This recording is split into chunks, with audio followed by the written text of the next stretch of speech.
ভাই এটা তো আছে টার্ম ছিল না, কিন্তু যেটা কোর্ট কাছে ম্যাটার যে ছিল এটা তো কোর্টে পাওয়ার আছে, কোর্টে ডিসকাশন আছে, কোর্টে যে আছে in the interest of justice, highest court of the land, in the interest of justice, in the interest of fair play, in the interest of opportunity for everybody, dispose করেছে ম্যাটার, নিষ্পত্তি করেছে matter. দেখুন একটা তো আছে কি তারিখ আমি ঘোষণা করি না, আমার কোনো পাওয়ার নেই, এটা কমিশনের পাওয়ার আছে। কমিশন তো ফুল টিম এখানে আসছে, ফুল বেঞ্চ আসছে এখানে 9-10 তারিখে, 9-10 তারিখে এখানে আসছে মূল্যায়ন করার জন্য। এটা পলিটিক্যাল পার্টি তো ডিমান্ড করতে পারে, আলটিমেট ডিসিশন তো ইসিআই কে নিতে হবে within the constitution and within the law, within the constitution and within the ল।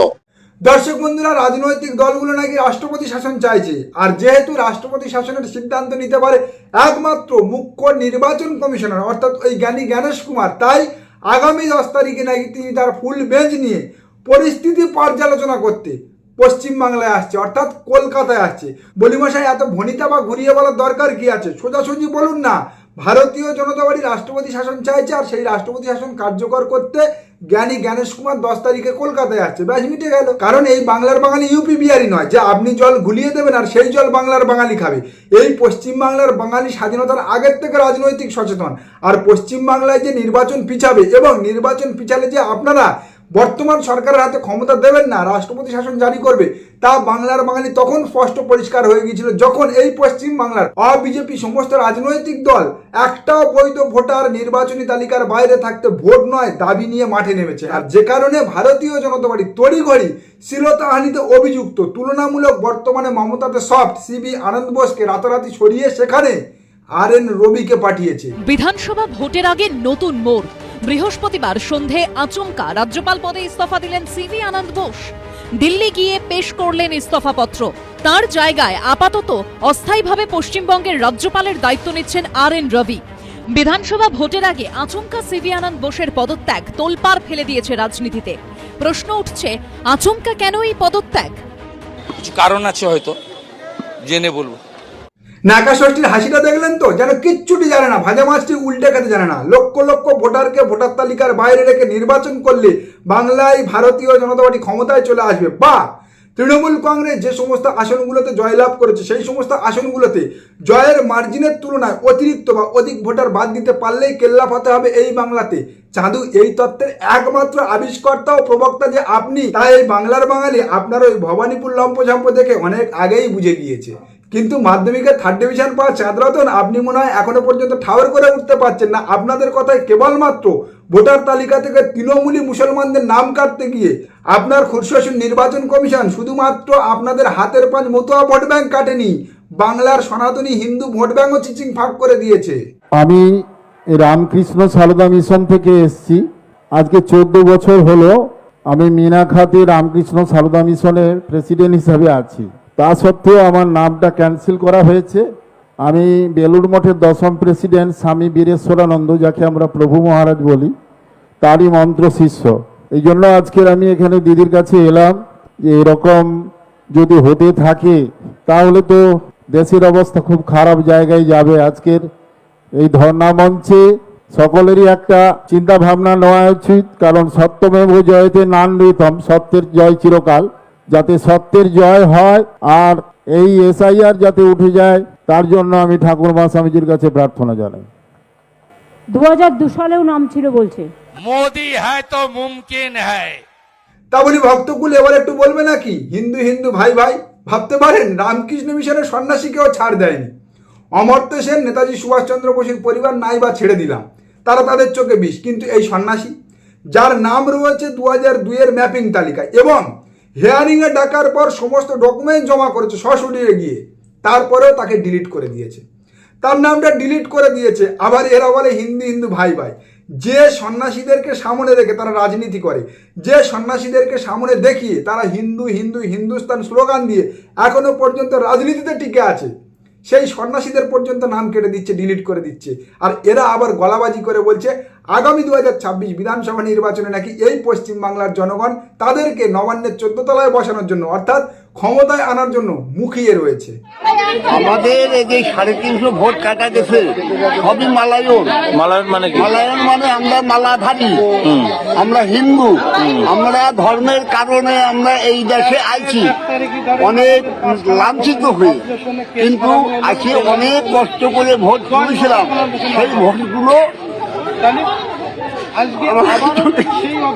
ঠিক আছে, কাটবেন না, কষ্ট নিশ্চয়ই এর পিছনে আইন আছে, সব আছে, আইন তো উঠে যায়নি। কিন্তু সবচেয়ে দুঃখের ব্যাপার, যাদের কাছে ভোট দেন, যারা ভোট নিতে আসে, তারা কিন্তু কেউ পাশে আসছে না, তারা আসে দেখে নাই। ডিয়ার শুভেন্দুবাবু, লিখে রাখুন, এই 80 ঊর্ধ্ব বয়স্ক মানুষটার চোখের জলের দাম হ্যাঁ এই নির্বাচনে আপনাদেরই চোকাতে হবে। কারণ এসআইআর এর শুরু থেকে আপনারা একটাও হিন্দুর কেশাগ্য কেউ স্পর্শ করতে পারবে না, একটাও হিন্দুর নাম কাটা যাবে না এসআইআর এ। বলার পরে যেভাবে আপনারা বর্তমানে 1/3 হিন্দুদের নাম বাদ পড়া তালিকাতে তুলেছেন, সেই জায়গা থেকে বাংলার হিন্দুরা হ্যাঁ একেবারে ঠিক করে নিয়েছে আগামী নির্বাচনে নো ভোট টু বিজেপি। কারণ এই 75 ঊর্ধ্ব 80 ঊর্ধ্ব বয়স্ক মানুষ যারা উদ্বাস্তু, যারা ওপার বাংলা থেকে এপার বাংলায় এসেছে, যারা এই পশ্চিম বাংলায় এসে দীর্ঘ 20, 30, 40 বছর নির্বিঘ্নে শান্তিতে বসবাস করছে, আজকের যেভাবে আপনারা তাদের চোখের ঘুম কেড়ে নিলেন, চোখের ঘুম হারাম করলেন, সে হোক বিগত দিনে আপনাদের ভোটার ছিল, সে হোক বিগত দিনে অন্য রাজনৈতিক দলের ভোটার ছিল, তারা কিন্তু মনে মনে এই নির্বাচনে সেই সিদ্ধান্তটা নিয়েছেন, যে সিদ্ধান্তের নাম নো ভোট টু বিজেপি। আর যে কারণে বর্তমানে এই পশ্চিম বাংলার দিকে দিকে থেকে no vote to BJP slogan উঠছে। মানুষের জন্য উনি আতঙ্কিত হয়ে পড়ে ধর্নায় বসে পড়লেন, কিন্তু এই ধর্না পশ্চিমবঙ্গবাসীর ধর্না নয়, এই ধর্না হচ্ছে বাংলাদেশি অনুপ্রবেশকারীদের আজকে পশ্চিমবঙ্গের ভোটার লিস্টের নাম রেখে দেওয়ার দাবির ধর্না।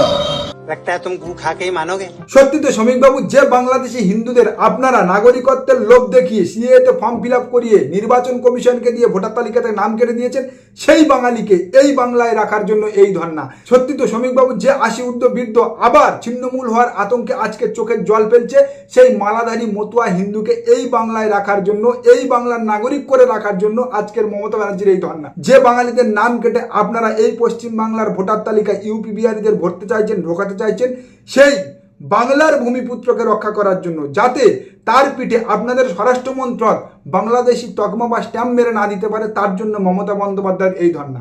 লজ্জা করে না? সোশ্যাল মিডিয়া খুললে, টিভি খুললে প্রতিনিয়ত যখন দিকে দিকে থেকে হিন্দুদের নাম কাটার আর্তনাদ উঠে আসছে, হিন্দুদের নাম বাদ পড়ার খবর উঠে আসছে, তা দেখার পরেও আপনারা এই বাংলার ভূমিপুত্র বাঙালিদেরকে কেবলমাত্র নির্বাচন কমিশনকে বাঁচানোর জন্য বাংলাদেশি তকমা লাগিয়ে দিচ্ছেন।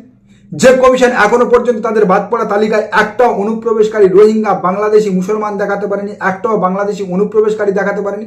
জানি লজ্জা বস্তুটা আপনাদের মধ্যে নেই, থাকলে আপনারা এই সমস্ত কথাবার্তাগুলো বলতেন না। কারণ আপনারা তো সাভারকার শ্যামাপ্রসাদের রক্ত বহন করছেন, আপনারা তো তাদের উত্তরসূরি। যে শ্যামাপ্রসাদ মুখার্জি এই পশ্চিমবাংলার মাটিতে দাঁড়িয়ে ব্রিটিশকে চিঠি লিখে বলেছিল বাংলা ভাগের পরিকল্পনা সফল করতে হিন্দু মহাসভা সর্বাঙ্গীন ব্রিটিশ সরকারকে সাহায্য বা সহযোগিতা করবে।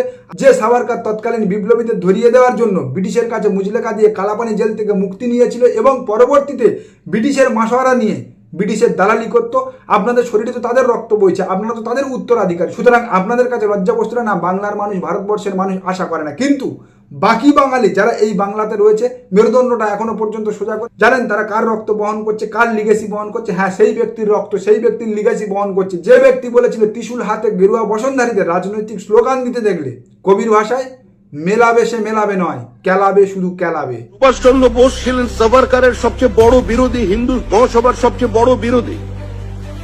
হিন্দু মহাসভার প্রত্যেকটি সভার কয়েকদিনের মধ্যেই তিনি গিয়ে আবার সেখানে পাল্টা সভা করে বলতেন যে ত্রিশূল নিয়ে আর যাই হোক রাজনীতি করা যায় না, যেটা বিভিন্ন সময় সংবাদ মাধ্যমে পরিবেশিত হয়। শ্রমিকবাবু, আপনি হচ্ছেন সব জানতা সাওয়ারওয়ালা, আপনাকে কেবলমাত্র ওই সোনামাসির সঙ্গে সাওয়ারের নিচে সামান মাখার ভিডিওতে মানায়। ভারতীয় জনতা পার্টিতে আপনাকে একেবারে পাক্কা জাত খচ্চর লাগে। ভারতীয় জনতা পার্টিতে কেবলমাত্র সেই নেতাদের মানায় যারা চুরি দুচুরি বাটপাড়িতে একেবারে টপ র্যাঙ্কের সার্টিফিকেট লাভ করেছে। যদিও সেই জায়গা থেকে বর্তমানে আমি বলবো এই পশ্চিমবাংলার ভারতীয় জনতা পার্টির একমাত্র উত্তর অধিকারী বা লিগেসি বহন করতে পারে শুভেন্দু অধিকারী। আপনারা যাই বলুন না কেন, ওই নারদা স্প্রিং অপারেশন ছাড়া আমার বিরুদ্ধে প্রমাণিত কোনো অভিযোগ নেই। আচ্ছা ঠিক আছে, সে কথা আর ফলাও করে আপনাকে বলতে হবে না। এই পশ্চিমবাংলার মানুষ, এই পশ্চিমবাংলার জনগণ খুব ভালোভাবে জানে আপনি সারদায় নারদায় টাকা ঘুষ নেওয়া ধোয়া তুলসী পাতা। কিন্তু আপনি আপনার সেই সমস্ত কেলেঙ্কারিগুলো ঢাকতে যে রাজনৈতিক দলে গেলেন, সেই রাজনৈতিক দলে গিয়ে বর্তমানে আপনি নিজেকে এত বড় সনাতনী করে তুললেন যে সেই রাজনৈতিক দলের বড় বড় হেঁয়াচে নেতারা এই বাংলায় উড়ে এসে সভা করার পরেও তাদের সবাই লোক হচ্ছে না, ফাঁকা চেয়ার পড়ে থাকছে, প্যান্ডেলে কুকুর ঘুরে বেড়াচ্ছে। না, তা কেবল দক্ষিণবঙ্গে নয়, আপনাদের শক্তঘাটি উত্তরবঙ্গতেও, যেখানে আপনারা রথ বার করেছেন, রথের উপরে লোকারণ্য দেখা যাচ্ছে, কিন্তু রথের সামনে লোক নেই আপনাদের সাথে। আর এইসব চিত্র দেখার পরেও যে বাঙালিরা এখনো পর্যন্ত গোফে তেল দিচ্ছে আগামী দিনে ভারতীয় জনতা পার্টি বাংলায় ক্ষমতায় আসবে বলে, তাদের জন্য কয়েক বালতি সমবেদনা না হয় তোলা থাকলো এখন থেকে। কারণ এই বাংলার সর্বত্র বাঙালি যাদের মেরুদণ্ড এখনো পর্যন্ত সোজা রয়েছে, যারা এসআইআর লাইনে দাঁড়িয়েছে এবং এসআইআর এর ঝেলানি তারা সহ্য করেছে, তারা তো no vote to BJP set করে ফেলেছে। হ্যাঁ, সেই বিজেপিকে একটাও ভোট নয়, যে বিজেপি এই বাংলার ভোটার তালিকা থেকে বাংলার বাঙালি ভূমিপুত্রের নাম কেটে তাদের বাংলাদেশি তকমা লাগিয়ে দিতে চাইছে। হ্যাঁ, একটাও ভোট নয় সেই বিজেপিকে, যে বিজেপি এই বাংলায় বাঙালির ভোট কেটে বাংলায় ক্ষমতা দখল করতে চাইছে। একটাও ভোট নয় সেই বিজেপিকে, যে বিজেপি এই পশ্চিম বাংলায় তাদের ক্ষমতা কুক্ষিগত করার জন্য রাষ্ট্রপতি শাসন জারি করে বাংলাকে বদনাম করতে চাইছে, বাংলাকে কালিমা লিপ্ত করতে চাইছে।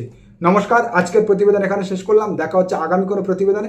আমাদের প্রতিবেদন সম্পর্কে আপনাদের মতামত অবশ্যই জানান আমাদের কমেন্ট সেকশনে। সবাই ভালো থাকবেন।